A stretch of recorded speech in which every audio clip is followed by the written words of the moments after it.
My name is Rebecca, and I need to tell you something that nobody warns you about when you're standing at the altar in your white dress, believing in forever.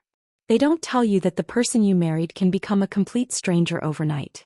They don't tell you that success can poison someone faster than any substance ever could.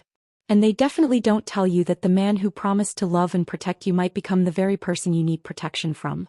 But before I get to that part, before I tell you about the day everything changed, I need to take you back. Because my story doesn't really start with my marriage to Daniel.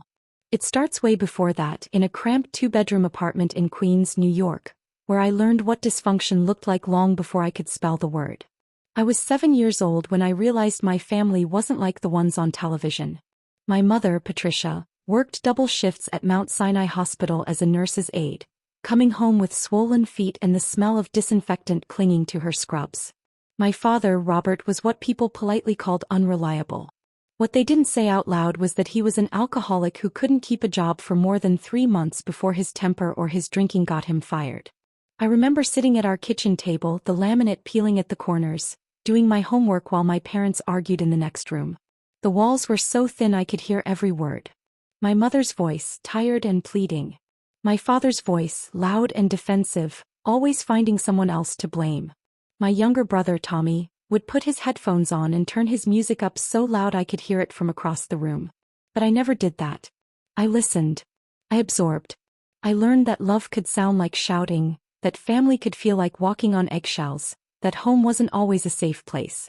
My mother stayed, of course. She always stayed. Even when my father disappeared for days at a time. Even when the electricity got shut off because he'd spent the bill money at O'Malley's bar down on Steinway Street. Even when he came home smelling like cheap perfume and cheaper whiskey, she stayed. She would tell me as she tucked me into bed on those nights when the yelling finally stopped, that marriage was about commitment. That you don't give up on people. That love means sticking it out through the hard times. I believed her. God help me, I believed every word.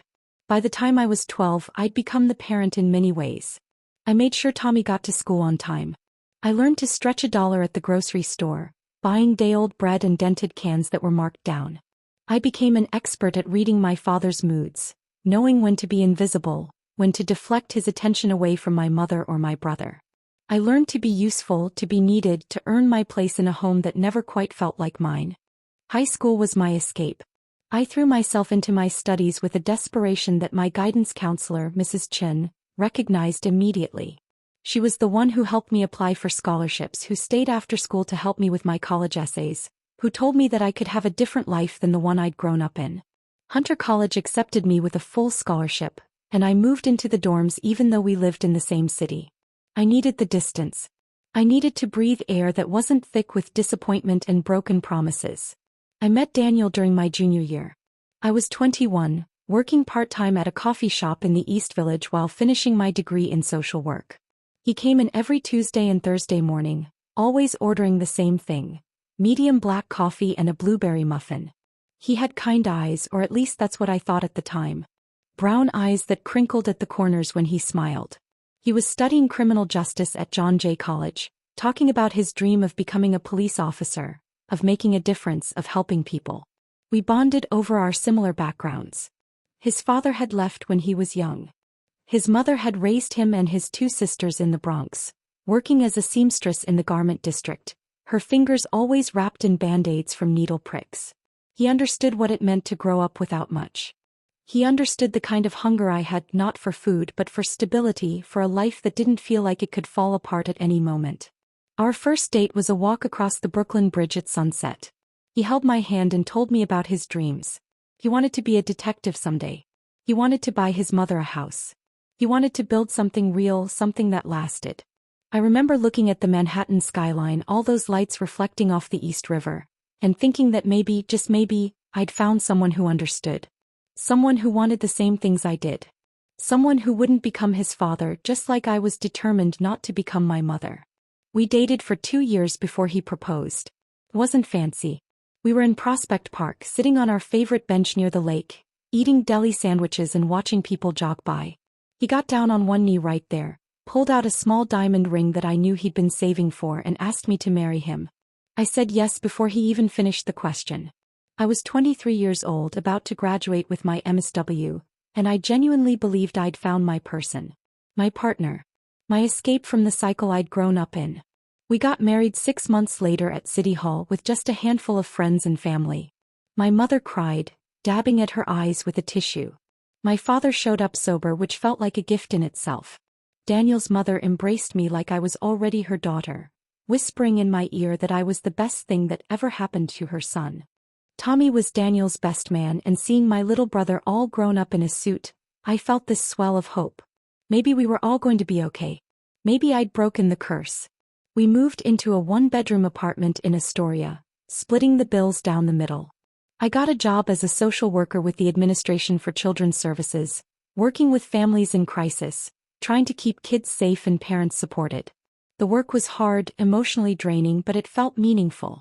Daniel was working as a patrol officer in the 114th Precinct, pulling long shifts but coming home with stories about the people he'd helped, the difference he was making. For 3 years we built a life. We adopted a cat named Pepper. We argued about whose turn it was to do the dishes. We saved money slowly, talking about buying a house someday, maybe in Westchester or out on Long Island, somewhere with a yard and good schools for the kids we'd have eventually. We were normal. We were happy. Or at least I thought we were. Daniel had always talked about taking the civil service exam for a federal position. He'd mentioned the FBI, the U.S. Marshals, maybe something with Homeland Security. These jobs offered better pay, better benefits, a career path that actually went somewhere beyond the streets of Queens. I encouraged him. Of course I did. I wanted him to succeed. I wanted us to have more, to be more, to finally have the stability that had always felt just out of reach for both of us. He studied for that exam for 8 months. Our dining table disappeared under practice tests and study guides.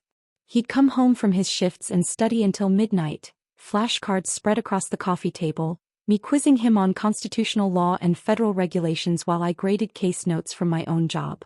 I'd bring him coffee, rub his shoulders when he got tense, tell him he was going to ace it. I believed in him. I was his biggest cheerleader. The day he took the exam, I was more nervous than he was. I waited at home, cleaning the apartment twice just to keep busy, checking my phone every 5 minutes. When he walked through the door that evening, I couldn't read his face. He stood there in the doorway for what felt like an eternity before breaking into a huge grin. He felt good about it, he said. Really good. And then we waited. 3 months of waiting for the results. 3 months of Daniel getting increasingly anxious, snapping at small things, withdrawing into himself in ways I hadn't seen before. I told myself it was just stress. That once the results came, everything would go back to normal. The letter arrived on a Tuesday in October. I remember because it was trash day and I was taking the bins out when I saw the mailman coming up the steps. Daniel wasn't home yet, still on shift, and when I saw the official-looking envelope from the Office of Personnel Management, my hands started shaking. I almost opened it. Almost. But it was his moment, his achievement, so I left it on the kitchen counter and waited. He came home around 6 that evening, still in uniform, looking tired. I pointed to the envelope without saying a word. I watched his face as he opened it, watched his eyes scan the page once, twice, 3 times. And then he looked up at me with this expression I'd never seen before. Pride, yes. Excitement, definitely. But there was something else there too, something I didn't have a name for yet. Something that made my stomach clench even as I smiled. He'd passed. Not just passed. He'd scored in the top 5%. He was being offered a position as a criminal investigator with the Department of Justice, starting salary of $78,000 a year, with full federal benefits and a clear pathway to promotions. It was everything he'd worked for. Everything we'd worked for. We celebrated that night. Ordered Thai food from his favorite place. Opened a bottle of wine we'd been saving for a special occasion.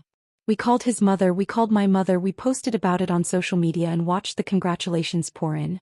Daniel kept rereading the letter, this huge smile on his face, talking about all the things we'd finally be able to do. Buy a house. Take a real vacation. Start thinking seriously about having kids. I fell asleep that night with his arm around me, feeling secure in a way I hadn't felt since I was a child, before I learned that security was just an illusion. I fell asleep believing that we'd made it. That all the hard work, all the sacrifice, all the belief in each other had paid off. I fell asleep thinking our life was about to begin for real. I had no idea I was sleeping next to a man who would become a stranger. I had no idea that success would corrupt him faster than failure ever could. I had no idea that the very achievement I'd celebrated was going to be the thing that destroyed us. Because the next morning when Daniel woke up, something had changed. It was subtle at first. So subtle I almost missed it. But it was there in the way he looked at our apartment, our life, our everything, like he was seeing it all through new eyes. And in those new eyes, nothing was quite good enough anymore. Including me. The changes started small. So small that when I try to explain it to people now, I sound paranoid. I sound like I'm making something out of nothing. But that's how it works, isn't it? The erosion doesn't happen all at once. It's grain by grain, moment by moment, until you look down one day and realize you're standing in a crater. The first thing I noticed was the way Daniel started talking about his new job. Before he'd even started, before his first day at the federal building in Manhattan, he'd begun referring to it as if he'd already been there for years. At my level, he'd say, or someone in my position. He started wearing different clothes around the apartment, trading his usual jeans and t-shirts for slacks and button-downs, even on his days off. When I asked him about it, he said he needed to look the part, and that I wouldn't understand the professional expectations. That phrase became his favorite. You wouldn't understand. And maybe I didn't understand the specifics of his new job, but I understood the tone. I understood the dismissal. His first day was in November. I made him breakfast that morning, scrambled eggs and toast, packed him a lunch like I'd done dozens of times before. He barely looked at it, said he'd probably eat out with colleagues, that he needed to start networking properly. The lunch sat in the fridge for 3 days before I threw it out. Those first few weeks I tried to be understanding. New job jitters, I told myself. He was adjusting to a different environment, higher stakes, more pressure. He'd come home late, claiming mandatory training sessions, orientation meetings, team-building dinners. I'd wait up for him, excited to hear about his day, but he was always too tired to talk, or he'd give me one-word answers before disappearing into the bedroom. The first real argument happened in early December. We were supposed to go to my office holiday party, something we'd had on the calendar for weeks. I'd bought a new dress, nothing expensive, just something from Macy's that made me feel pretty. I came home from work that Friday, excited, only to find Daniel on the couch in sweatpants, beer in hand, watching television. "You're not ready," I said, checking my watch. The party started in an hour. He didn't look away from the screen. "I'm not going." I stood there, dress bag in hand, sure I'd misheard. "What do you mean you're not going?" "We are SVP'd. My co-workers are expecting us." "I'm exhausted, Rebecca. I've been working 12-hour days. I'm not spending my Friday night making small talk with a bunch of social workers." The way he said social workers, like it was something distasteful, something beneath him, made my face burn. "Daniel, this is important to me. You promised." He finally looked at me, and the expression on his face was one I'd never seen directed at me before. Contempt. Pure contempt. "Everything is always about what's important to you, isn't it? I just got a major federal position, I'm trying to establish myself, and you want me to waste my time at some party with your friends who make $35,000 a year complaining about how hard their jobs are." I felt like he'd slapped me. "Those people are my colleagues. My friends. And there's nothing wrong with what I do." "I didn't say there was anything wrong with it," he said, turning back to the television. "I'm just saying it's not a priority for me anymore. You go. Have fun. Tell everyone I had to work." I didn't go. I hung the dress back in the closet and called my coworker Jennifer, making up an excuse about not feeling well. I spent that evening in our bedroom listening to Daniel laugh at some show in the living room, wondering when my husband had become someone who could hurt me so casually. But that was just the beginning. Once Daniel settled into his new position, once that first paycheck hit our joint account, the changes accelerated. He insisted we move out of our Astoria apartment, said it didn't reflect our new status. He found a 2-bedroom condo in Forest Hills, a nice area, definitely a step up, but the rent was nearly double what we'd been paying. When I expressed concern about the cost, he looked at me like I was simple.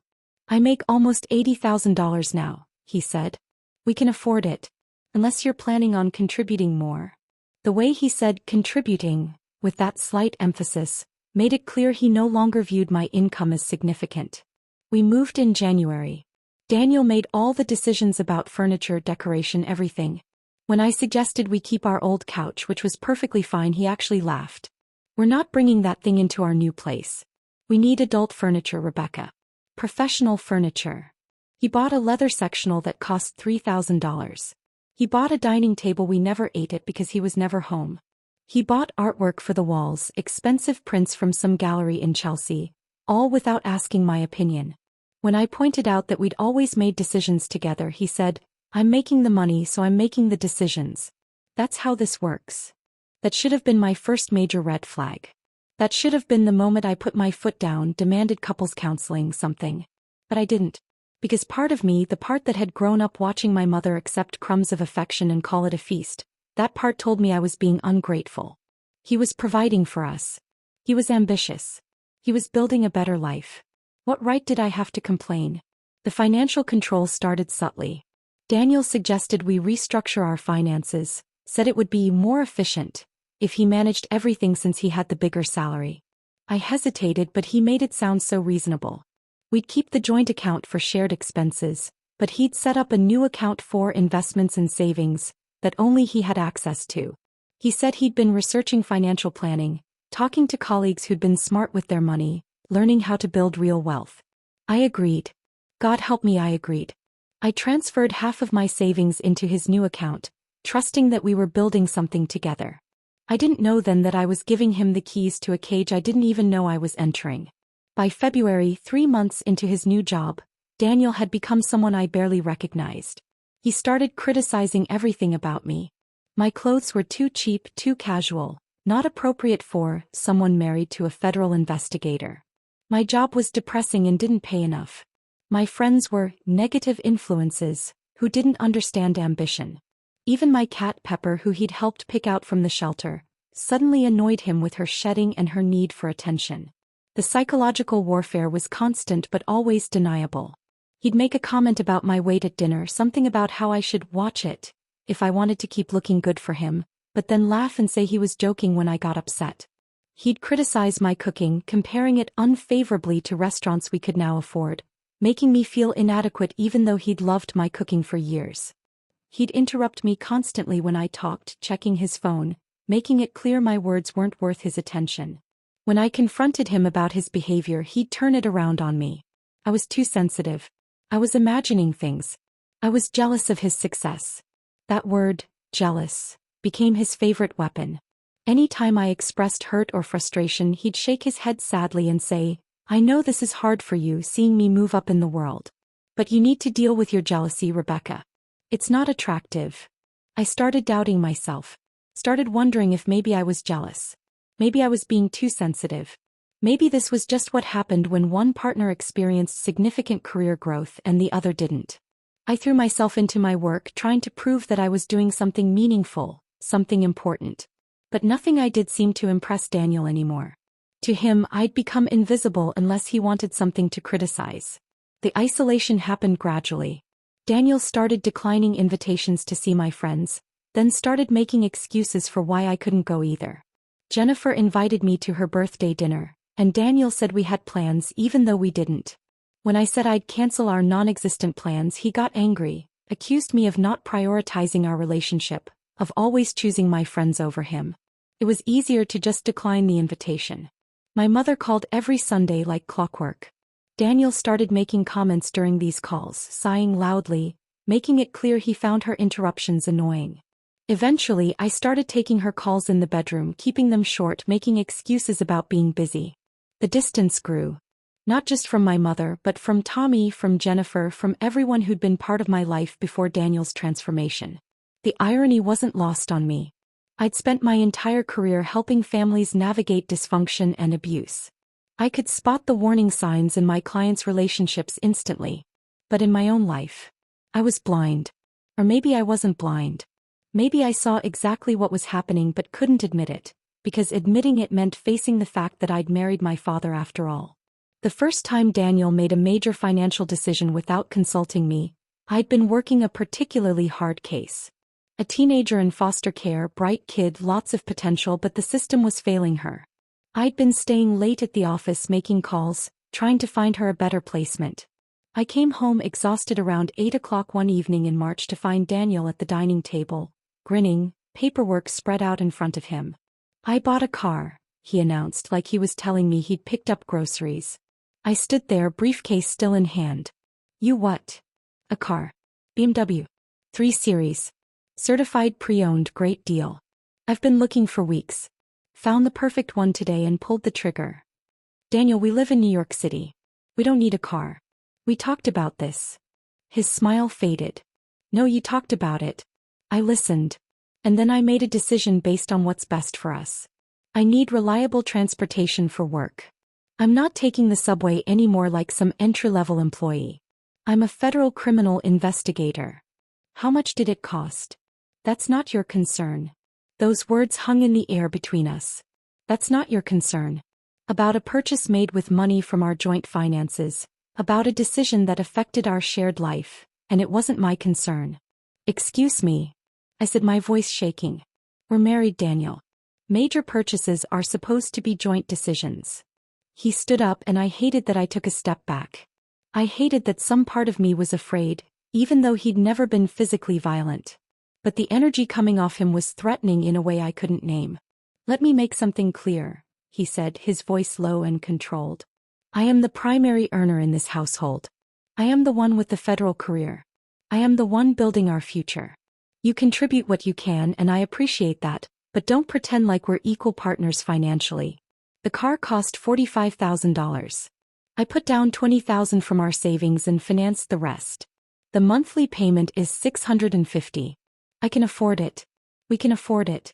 End of discussion. He'd taken $20,000 out of our savings, money I'd contributed to equally until his new job, and spent it without even telling me. The betrayal was staggering. But when I tried to articulate my hurt, my anger, he just shook his head. This is exactly what I'm talking about, he said. Your lack of vision. Your inability to see the bigger picture. We need to look successful to be successful, Rebecca. That's how the world works. I'm trying to build something here and all you can do is complain about money. I wanted to scream. I wanted to tell him that I'd grown up with nothing, that I understood the value of $1 in ways he seemed to have forgotten, that financial stability meant not making impulsive decisions that could tank us. But I didn't. Because he'd look at me with those cold eyes and tell me I was jealous again, and I was so tired of being called jealous when all I was hurt. That night, lying in bed next to him, listening to him sleep peacefully while I stared at the ceiling, I had a moment of clarity. This wasn't going to get better. Whatever had been unleashed in Daniel by his success, whatever demon had been waiting dormant inside him, it wasn't going away. If anything, it was growing stronger. I thought about my mother, about all those nights I'd listened to her make excuses for my father, about how she'd stayed and stayed and stayed until staying became her entire identity. I'd promised myself I'd never be her. I'd promised myself I'd never accept being treated as less than, as invisible, as an afterthought. But here I was, making those same excuses, rationalizing that same treatment. Here I was, slowly disappearing into the background of my own life, becoming a supporting character in Daniel's story of success. The question was, what was I going to do about it? Because leaving wasn't simple. We'd built a life together. We had shared finances, shared friends, shared dreams. And somewhere underneath all this ugliness, I still believed the man I'd married was in there somewhere. I still hoped he'd wake up one morning and realize what he'd become, what he was throwing away. That hope, that tiny, stubborn flame of hope, was the most dangerous thing I possessed. Because hope meant staying. And staying meant giving him more time, more opportunities to chip away at me until there was nothing left. But I wasn't ready to give up yet.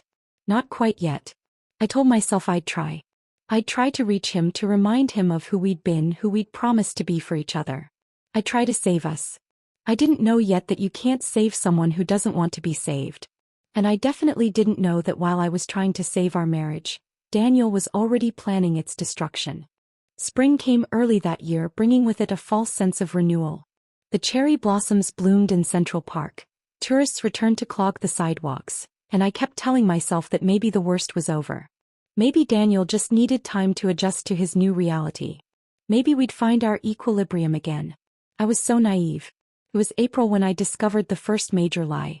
I'd been doing laundry, going through pockets before throwing Daniel's work pants in the machine. A habit born from finding too many receipts that turned into soggy paper mush. I pulled out what I thought was a receipt from his pocket, but it was actually a restaurant bill. From Cipriani, one of those expensive Italian places in Manhattan that we'd never been to together because even with Daniel's new salary, a $200 dinner felt excessive. The bill was for 2 people.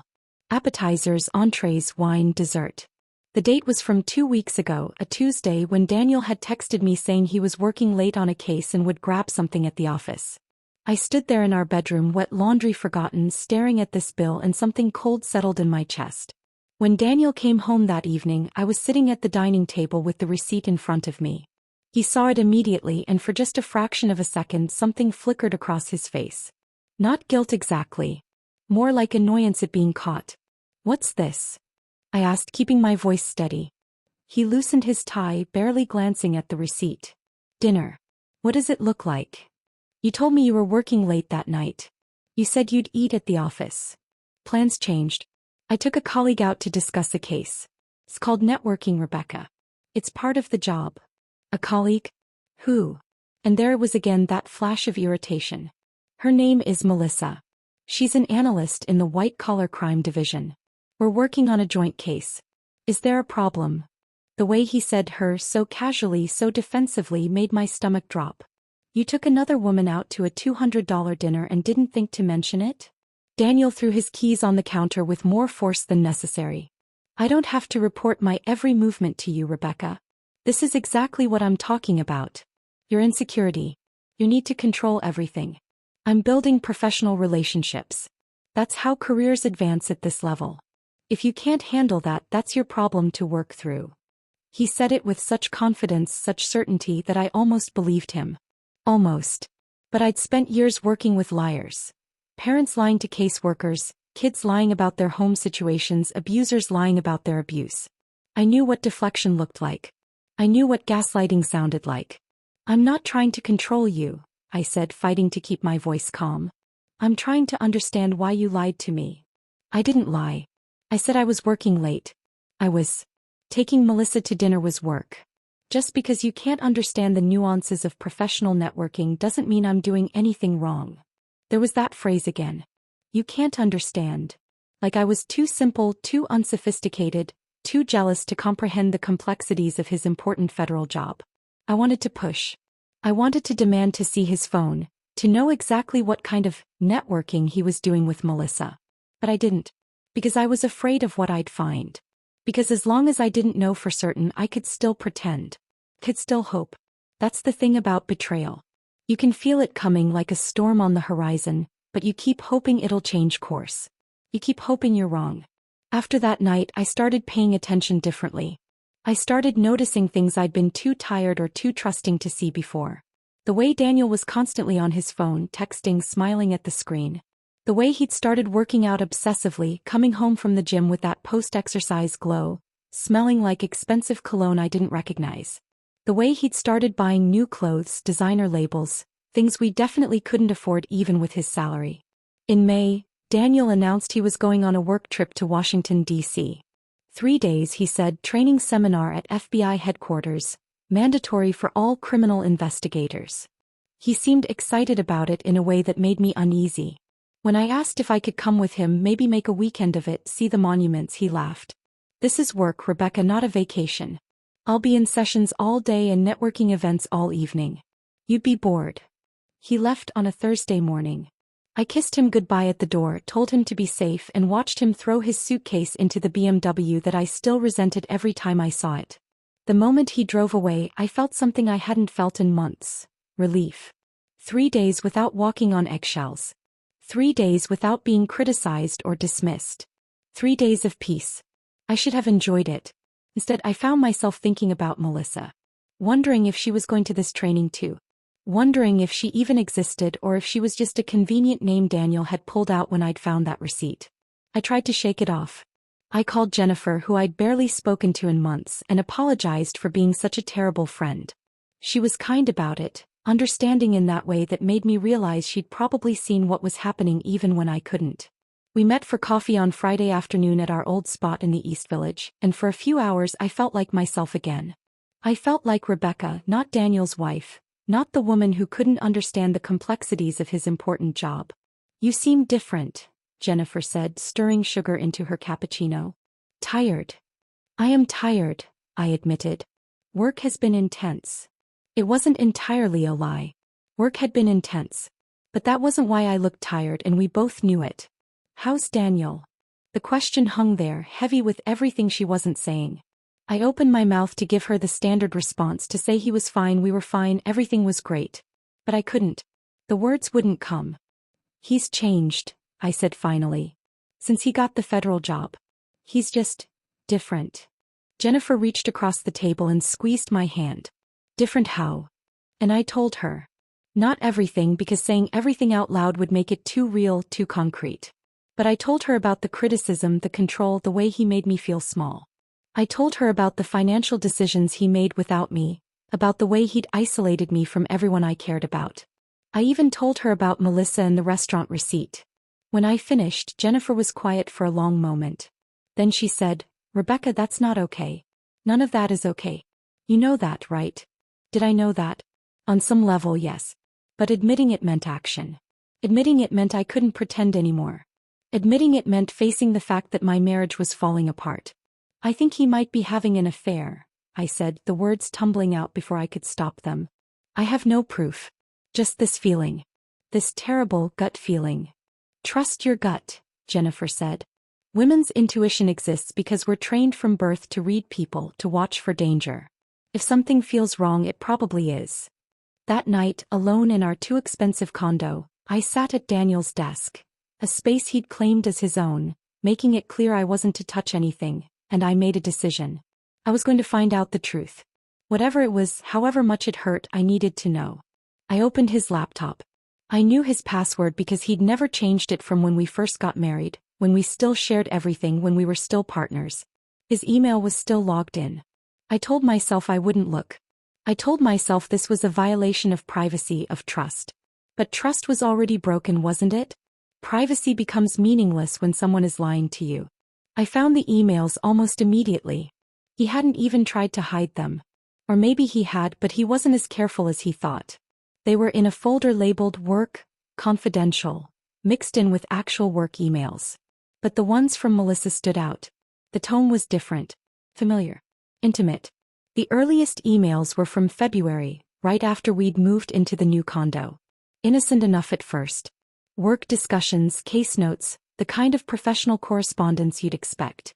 But then they shifted. By March, they were meeting for drinks after work. "Can't wait to see you tonight," one of hers said. "Last time was amazing," one of his replied. I kept scrolling, my hands shaking, my heart pounding so hard I could hear it in my ears. April brought more explicit emails. Not graphic but clear. "Missing you," she'd write. "Thinking about last weekend," he'd respond.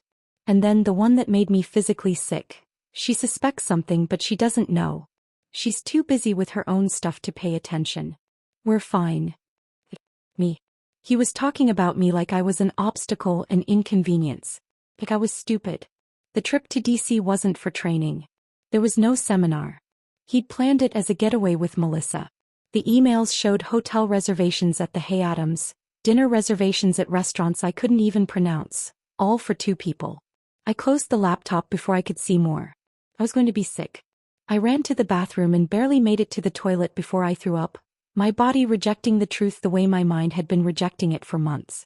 When there was nothing left in my stomach, I sat on the cold bathroom floor, my back against the tub, and I cried. I cried for the marriage I thought I had. I cried for the man I thought I'd married. I cried for myself for being so blind, so trusting, so pathetically hopeful that things would get better. But underneath the tears, underneath the hurt, something else was growing. Something harder, sharper, bigger. Pure clarifying anger. Not the hot, explosive kind that burns out quickly. The cold, calculated kind that focuses your mind and steadies your hands. Daniel thought I was stupid. He thought I was too busy with my little job to notice what he was doing. He thought I'd just accept whatever scraps of attention he threw my way, grateful for the privilege of being married to someone so important, so successful, so far above my station. He was wrong. I spent the rest of that weekend planning. Not emotionally, not impulsively, but carefully and methodically.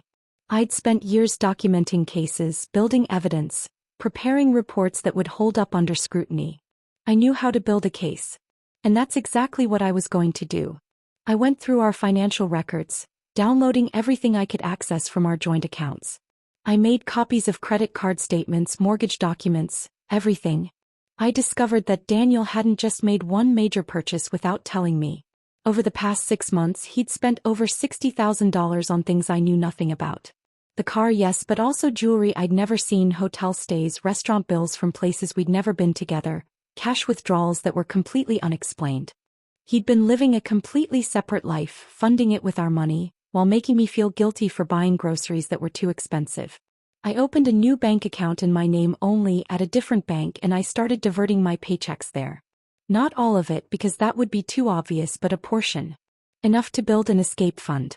Enough to have options. I took screenshots of the emails. I documented dates and times.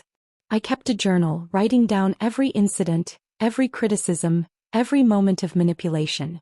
I recorded the patterns. How Daniel would be sweet and apologetic after being cruel, how he'd buy me small gifts after major arguments, how he'd tell me he loved me right after making me feel worthless. Classic cycle of abuse. I'd seen it 1,000 times in my clients' lives. Now I was documenting it in my own. When Daniel came home from his work trip on Sunday evening, I was ready. Not ready to confront him, not yet. But ready to be someone different. Ready to stop being the woman who apologized for existing. He came through the door looking tanned and relaxed, which was interesting since he'd supposedly been in conference rooms all weekend. He kissed me on the cheek, asked what was for dinner, and started talking about how productive the training had been. I listened to him lie. I watched him perform. And I said nothing. I just smiled and nodded and served him the pasta I'd made, and when he criticized the sauce, saying it needed more salt, I didn't apologize. I just said, "The salt's on the table." Something flickered in his eyes. Confusion, maybe. Like I'd deviated from the script he'd written for me. Over the next few weeks, I stopped playing my role. When he criticized my clothes, I didn't change them. When he made comments about my weight, I didn't skip meals. When he told me I wouldn't understand something, I asked him to explain it anyway, forcing him to either admit he was being dismissive or actually have the conversation. He didn't like it. At all. The gaslighting intensified. I was being difficult. I was starting arguments. I was making his life harder during a stressful time at work. But I didn't back down. Not anymore. In June, Daniel announced he was getting a promotion. Senior criminal investigator with a raise to $92,000 a year. He expected me to be thrilled. That I asked questions. About his responsibilities, his schedule, his travel requirements. He got defensive, accusing me of not being supportive of his success. "I am supportive," I said calmly. "I'm just trying to understand what this means for us. For our marriage. Because lately it feels like we don't have one." His face went red. "What's that supposed to mean?" "It means you're never here. And when you are here, you treat me like I'm your maid or your mother, not your wife. It means something has broken between us, and I want to know if you even care about fixing it." For a moment I thought he might actually be honest. I thought maybe finally we'd have a real conversation. But instead he just shook his head and walked away, muttering something about me being dramatic. That night I called a divorce attorney. Her name was Patricia Gordon, and she specialized in complex marital asset cases. I'd found her online, read her reviews, learned that she was tough and thorough and didn't let clients get steamrolled. The consultation was $200. I paid it from my secret account. Patricia listened to my story without interrupting. When I finished, she leaned back in her leather chair and looked at me with sharp, assessing eyes. "You have a strong case," she said. "Especially with the documentation you've been keeping. The affair, the financial misconduct, the psychological abuse. But I need to ask you something, and I need you to be honest. Are you ready for this?" "Ready for what?" "For the fight. Because that's what this is going to be. Your husband is a federal criminal investigator. He's going to have resources, connections, and an ego that won't let him lose. He's going to try to make you seem unstable, emotional, vindictive. He's going to fight dirty. Are you prepared for that?" I thought about my mother staying with my father for 30 years. I thought about the woman I'd been 6 months ago, apologizing for taking up space. I thought about the woman I was becoming, the one who documented evidence and opened secret bank accounts and refused to be invisible. "Yes," I said. "I'm ready." "Good. Then let's talk strategy." I left Patricia's office with a plan. She advised me not to tip my hand yet. To continue documenting, to make sure I had copies of everything, to quietly protect myself financially. She explained New York's equitable distribution laws, How assets accumulated during marriage were typically split 50-50 regardless of who earned what. She talked about alimony, about proving marital misconduct, about how my career and earning potential would factor into any settlement. But most importantly, she told me something I needed to hear. This isn't your fault. I see women like you all the time, accomplished, intelligent women who somehow end up in situations like this. It doesn't mean you're weak. It means you loved someone who didn't deserve it. But now you're taking your power back. That takes more strength than most people ever have to find. I cried in my car in the parking garage after that meeting.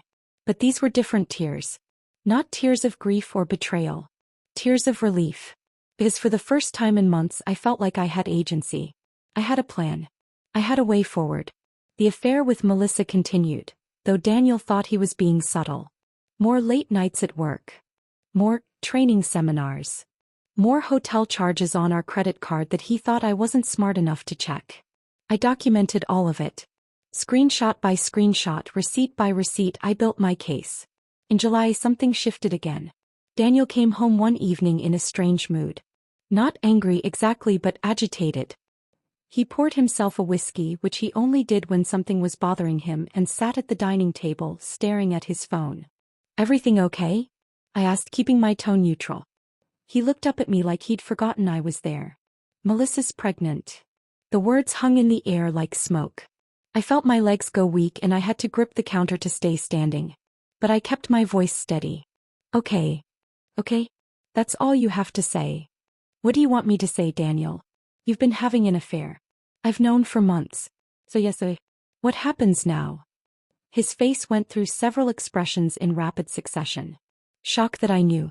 Anger that I'd known and not said anything. And then, finally, something that looked almost like fear. "How long have you known?" "Since May. Since I found the emails. Since I realized that the man I married had become someone who could lie to my face every single day and feel nothing." He stood up, the chair scraping against the floor. "You went through my emails? That's a violation of privacy, Rebecca. That's..." "Don't," I said, my voice sharp. "Don't you dare try to make this about me violating your privacy. You violated our marriage. You violated every promise you ever made to me. You spent our money on another woman. You lied. You manipulated. You made me feel crazy for suspecting what I knew in my gut was true. So no, I don't feel bad about going through your emails. I feel bad that I didn't do it sooner." We stared at each other across the dining table and I saw it in his eyes. He'd underestimated me. He'd thought I'd crumble, that I'd beg him to stay, that I'd compete with Melissa for his attention. He'd thought wrong. "What do you want?" he finally asked. "A divorce. And every single penny that's legally mine. Which, according to New York law, is half of everything we accumulated during this marriage." His laugh was bitter. "You think you're going to take half of my money? Half of what I earned? You're delusional." "I'm not delusional. I'm informed. I've already spoken to an attorney. I have documentation of your affair, your financial misconduct, your psychological abuse. You can make this easy or you can make this hard, but either way, this marriage is over." I walked to our bedroom, pulled out the suitcase I'd already packed and hidden in the back of the closet, and I left. I went to Jennifer's apartment in Brooklyn, the one place I knew Daniel couldn't follow me immediately, and I finally let myself fall apart. But even as I cried in Jennifer's spare room, even as I grieved for everything I'd lost, I felt something else. Something I hadn't felt in so long I'd almost forgotten what it felt like. Freedom. Living at Jennifer's was like waking up from a nightmare you'd forgotten you were having. Her apartment was small, cluttered with books and plants, nothing like the sterile, magazine-perfect condo Daniel had created. But it felt like home in a way that place never had. It felt safe. The first few nights were hard. I'd wake up in a panic, disoriented, reaching for Daniel before remembering where I was and why. My body hadn't caught up to what my mind knew. I'd left. I'd actually left. After years of watching my mother stay, of swearing I'd never be her, I'd finally chosen myself. Daniel called 47 times the first day. I know because I counted before I blocked his number. He texted constantly, messages swinging wildly between apologetic and aggressive. "Please come home, we can work this out," followed by, "You're making a huge mistake," followed by, "You'll regret this when you're broke and alone." Classic abuser playbook. Love bombing mixed with threats. Patricia had warned me about this. I didn't respond to any of it. Patricia had been clear. All communication goes through her now. No exceptions. Every text Daniel sent, every voicemail, every email I forwarded to her. More documentation. More evidence of his instability, his manipulation, his need to control. On the fourth day I got a call from Patricia. Daniel had lawyered up. His attorney was Marcus Chin, known for aggressive tactics and expensive billable hours. Patricia said this was actually good news because it meant Daniel was taking me seriously. He'd realized I wasn't coming back, wasn't going to be bullied or manipulated into submission. He filed a response to our petition, Patricia said. He's contesting the divorce, claiming there are no grounds that you abandon the marriage, and that you're not entitled to any significant assets because you didn't contribute proportionally to the household income. I felt my blood pressure spike. That's absurd. We were married for 6 years. I worked the entire time. I contributed to our savings, to our home, to everything. I know. And we have documentation proving that. But this is what I warned you about. He's going to fight dirty. He's going to try to make you seem like a gold digger who's taking advantage of his success. Are you still ready for this? I thought about Melissa, pregnant with Daniel's child. I thought about all the money he'd spent on her while making me feel guilty for buying new work clothes. I thought about every time he'd made me feel small, stupid, worthless. Yes, I said. I'm ready. Let's bury him.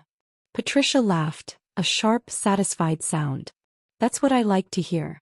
Discovery starts next week. We're requesting full financial disclosure. Bank statements, credit cards, investment accounts, everything. If he's been hiding money and my gut says he has, we're going to find it. The legal process was exhausting and humiliating in ways I hadn't anticipated. Daniel's attorney filed a motion claiming I was mentally unstable, citing my erratic behavior and unfounded accusations. They painted a picture of me as a jealous, paranoid woman who couldn't handle her husband's success. They made it sound like I'd imagined the affair, like I was making up stories to justify taking his money. But we had receipts. Literally. Patricia filed our countermotion with printouts of hotel reservations, restaurant bills, jewelry purchases, all cross-referenced with Daniel's work calendar showing he wasn't actually working when he claimed to be. We included the emails, carefully redacted to avoid being gratuitously explicit but clear enough to establish the affair. We included my documentation of his psychological abuse, the journal entries, the record of incidents. Discovery revealed even more than I'd suspected. Daniel hadn't just been spending our money on Melissa. He'd opened credit cards I didn't know about, racking up over $30,000 in debt. He'd taken out a personal loan for $25,000, using our condo as collateral without my knowledge or consent. He'd been systematically draining our assets while making me believe we were building a future together.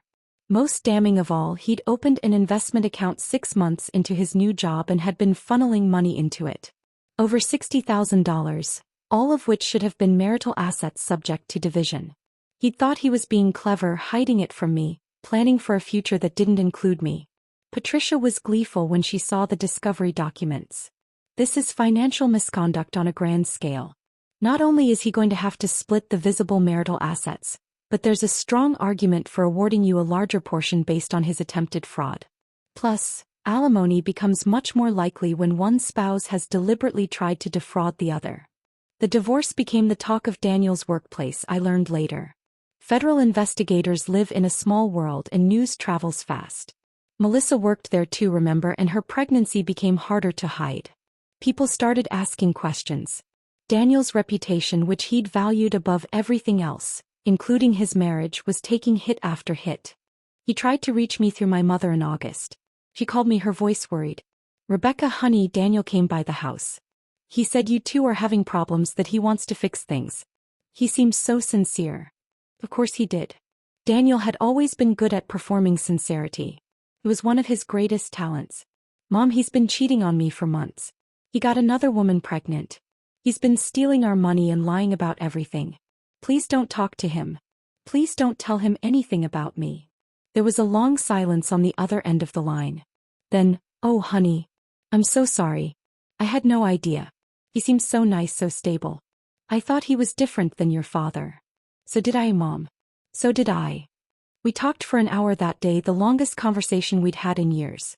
She told me she was proud of me for leaving, for not making her mistakes. She told me about the time she'd almost left my father, the plans she'd made and then abandoned, the fear that had kept her trapped. We cried together, two women connected by the painful realization that sometimes love isn't enough, that sometimes the person you married becomes someone you need to escape from. Tommy called me next. Daniel had shown up at his auto shop, trying to get him to convince me to drop the divorce. Tommy had told him where to go in very colorful language, apparently. My little brother, all grown up and protective in ways that made my chest tight with gratitude. "You should have told me sooner," Tommy said. "I would have handled him." "I know. I was embarrassed. I felt stupid for not seeing it earlier." "You're not stupid, Becca. You're human. And that guy is a manipulative piece of garbage who doesn't deserve you. Whatever you need, I'm here." Jennifer was my rock through all of it. She came to every court appearance, sitting in the back row, a visible reminder that I wasn't alone. He held me when I cried. She made me laugh when I thought I'd forgotten how. She reminded me daily that I was strong and capable and worthy of better. "You're rebuilding yourself," she said one night over wine and takeout Thai food. "And you know what? The rebuilt version is going to be even better than the original. Because now you know what you won't accept. Now you know your worth." Work became my sanctuary. The kids I worked with, the families I helped, they needed me to be present and focused. They gave me purpose beyond my personal drama. My supervisor, Linda, called me into her office in September and told me she'd noticed the change in me over the past months. "You seem more confident," she said. "More assertive. Like you've found your voice." I almost laughed. Found my voice. What a way to describe realizing your husband was destroying you and deciding to fight back. "I'm going through a divorce," I told her. "It's been difficult, but it's also been clarifying. I'm remembering who I am outside of that relationship." Linda nodded knowingly. Divorce can do that. It can strip away all the pretense and force you to confront who you really are. Sounds like you're handling it well. The deposition was in October, almost a year after Daniel's civil service exam, almost a year since everything started falling apart. We sat in a conference room in Patricia's law firm, Daniel and Marcus on one side of the table, Patricia and me on the other. Daniel looked good, I had to admit. Expensive suit, new haircut, the picture of success. But I could see the cracks if I looked closely enough. The tension in his jaw. The way his hands kept clenching and unclenching under the table. Marcus tried to rattle me, asking aggressive questions about my mental health, my spending habits, whether I'd ever considered that I might be projecting my family's dysfunction onto my marriage. Patricia objected to most of it, but I answered what I could calmly and clearly. I'd prepared for this. I'd practiced with Patricia. I wasn't going to give them anything they could use against me. When it was our turn to depose Daniel, Patricia was surgical. She went through the financial records line by line, asking him to explain each suspicious charge, each hidden account, each lie. He tried to maintain his composure, but I could see him crumbling. By the time she got to the emails with Melissa, asking him to read specific passages out loud for the record, his face was red and his voice was shaking. "Mr. Torres," Patricia said, her voice cool and professional, "you wrote to Ms. Melissa Hartman on April 15th and I quote, 'She suspects something but she doesn't know. She's too busy with her own stuff to pay attention. We're fine.' Who were you referring to when you wrote she?" Daniel glanced at Marcus, who gave him a subtle nod. "My wife. Rebecca. And what didn't she know?" "About my relationship with Melissa." "Your affair with Melissa?" "Yes. And you deliberately kept this affair hidden from your wife while continuing to live with her, share finances with her, and make long-term plans that involved her?" It's complicated. It's a yes or no question, Mr. Torres." "Yes." Patricia flipped through her notes.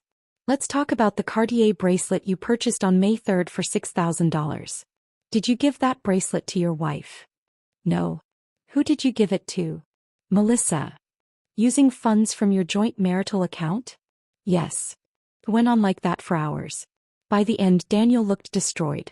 All his carefully constructed lies, all his justifications, all his attempts to paint me as the problem, they all fell apart under Patricia's questioning. The truth was simple and undeniable. He'd betrayed me in every possible way and he'd used our shared resources to do it. We broke for the day around 5. As we were packing up, Daniel tried to approach me. Patricia stepped between us immediately. Mr. Torres, you know better than to approach my client directly. I just want to talk to her. 5 minutes. Please. Patricia looked at me, letting me make the call. Part of me wanted to refuse, to deny him even those 5 minutes. But a bigger part wanted to hear what he had to say, wanted to know if there was any remorse, any acknowledgement of the damage he'd caused. 5 minutes, I said. But Patricia stays. We moved to a smaller conference room. Daniel sat across from me, and for the first time in months, I saw something in his eyes that looked almost like the old him. The man I'd married. The man who'd held my hand on the Brooklyn Bridge and promised to build something real. I'm sorry, he said, his voice cracking. I know that doesn't mean anything now, but I need you to know I'm sorry. I don't know what happened to me. I don't know when I became this person. I do, I said quietly. The day you passed that exam. The day you decided that success meant more than integrity. The day you started believing you were better than me. I never thought I was better than you. Yes, you did. You told me constantly in 1,000 different ways. Every time you dismissed my job. Every time you made a major decision without consulting me. Every time you called me jealous for expecting basic respect. You thought I was beneath you, Daniel. And maybe I was in your world. But in my world, in the real world, you're just a man who threw away something real for something shiny and temporary. He was crying now, actually crying. I love you, Rebecca. I still love you. Can't we try to fix this? I felt nothing looking at him. No love, no hate, just a kind of distant sadness for what we'd once been and would never be again. You love the idea of me, I said. You love having someone to come home to, someone to make you feel important and special. But you don't love me, the actual person. You proved that when you spent 6 months humiliating me. When you chose Melissa. When you chose your ego over our marriage. So no, Daniel. We can't fix this.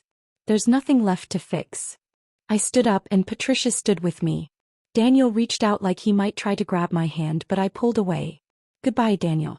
I hope you and Melissa are very happy together. I hope your child grows up with a better father than the husband you turned out to be. But mostly, I hope I never have to see you again after this divorce is finalized. I walked out of that conference room with my head high and I didn't look back. The divorce was finalized in December, 13 months after Daniel passed that civil service exam. 13 months that had destroyed a marriage, revealed the truth about someone I thought I knew, and rebuilt me into someone I barely recognized. Someone stronger. The settlement was better than I'd dared to hope. Patricia had fought hard, and the evidence of Daniel's financial misconduct had made the judge extremely unsympathetic to his arguments.